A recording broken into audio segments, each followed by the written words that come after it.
اسی طرح جب یہ آخری دین آیا ہے، جس دین کے بعد اب قیامت تک کوئی دین اور نبوت نہیں ہے، تو اللہ تعالی نے بیت اللہ کے متعلق بتایا کہ یہاں پر آؤ، اور اب اللہ کا قرب حاصل کرنے کے لیے جو جگہیں رہ گئی ہیں وہ یہ ہیں۔ اور ارشاد فرمایا کہ وَأَتِمُّ الْحَجَّ وَالْعُمْرَةَ لِلَّهِ، اور حج اور عمرے کو خالص اللہ کے لیے پورا کرو۔ حج اور عمرے کے الفاظ پہلے لا کے اور للہ کو جو بعد میں لائے ہیں،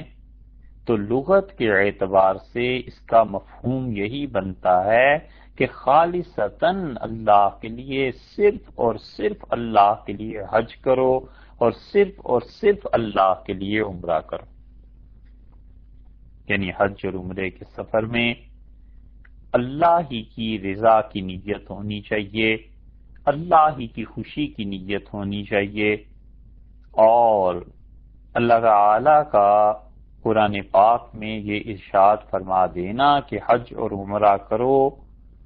یہ اللہ کے حکم کی تعمیل ہے۔ جو لوگ بھی حج کرنے جاتے ہیں اور عمرہ کرتے ہیں وہ اللہ ہی کے حکم کی تعمیل کرتے ہیں، اور یقیناً اللہ تعالی کے احکامات کو ماننا، ان کی تعمیل کرنا